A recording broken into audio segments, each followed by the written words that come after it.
Bonjour à tous, Radio Brassens. Aujourd'hui, nous sommes sur le plateau avec mademoiselle Rebecca, la rédactrice en chef de notre projet. Tiffany, racontez-nous ce qu'est un ouragan. Alors, un ouragan, c'est une tempête très violente où la vitesse du vent dépasse les 120 km/h qui forment généralement des tourbillons. Cassandra, plus particulièrement, comment s'est déroulé le trajet de l'ouragan Matthew que nous traitons ce jour?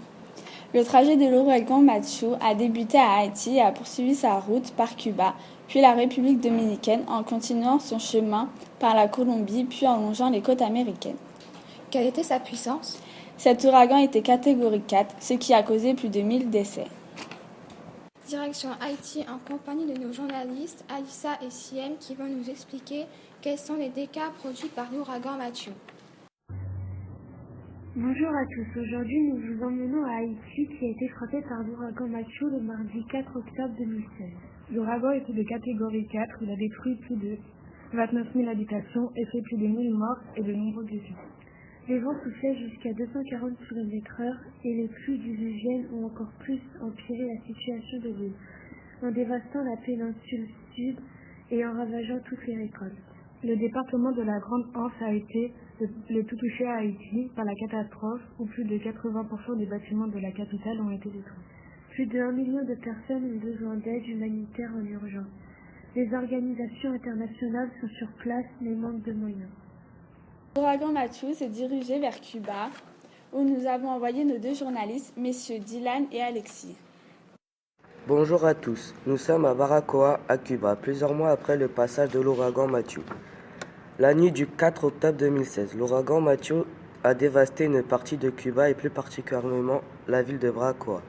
Cet événement inattendu a détruit plusieurs habitations dans cette région du pays. Aucune victime à déplorer, mais maintenant une ville à reconstruire. En effet, sur les 82 000 habitants de Baracoa, on ne déplore aucune victime grâce à l'efficacité du système de prévention et d'alerte locale réputé de Cuba. Des vents soufflant à 300 km/h, comme pour Haïti et la République dominicaine, de fortes pluies et une houle pendant 7 longues heures. C'était ça l'ouragan Matthew à Baracoa. Des toits tombés, des murs croulants et une ville à reconstruire. Les habitants sont perdus dans ce cauchemar. L'ouragan a aussi touché les côtes colombiennes. Il n'est passé qu'à 200 km des côtes. L'ensemble de la Colombie a vécu 24 heures de pluie intense. On compte un mort, des dizaines de sans-abri, ainsi qu'une centaine de blessés. Des vagues inhabituelles sur les côtes de la Colombie marquent le passage au large de l'ouragan Matthew. L'ouragan Matthew a continué son chemin sur les côtes de l'Amérique du Nord, où nous allons rejoindre Wilfried, notre journaliste. Bonjour à tous, je me trouve en ce moment aux États-Unis, là où l'ouragan Matthew a fait plusieurs dégâts, notamment en Floride, en Géorgie et en Caroline du Nord. L'ouragan a entraîné une importante montée des eaux, particulièrement en Caroline du Nord. La Caroline du Nord s'est réveillée sous l'eau après le passage de l'ouragan Matthew.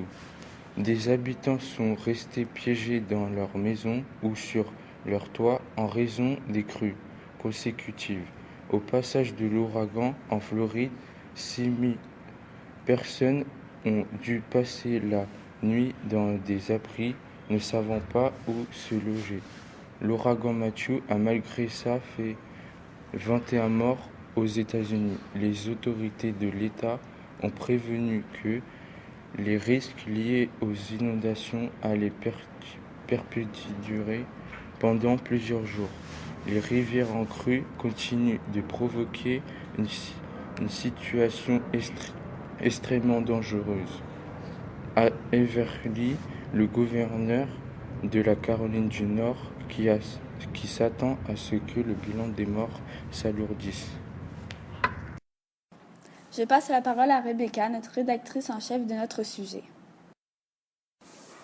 Donc pour conclure, après toutes ces explications, nous pouvons clairement constater que l'ouragan Matthew a causé énormément de dégâts. Mais on voit aussi que dans certains pays, le nombre de morts, de blessés ou tout simplement de dégâts sont beaucoup plus importants que dans d'autres. Si je prends l'exemple d'Haïti et Cuba, on voit bien qu'en Haïti, le nombre de morts est largement plus important que le nombre de morts à Cuba. Pourtant, la pression, le vent, l'intensité de l'ouragan était la même.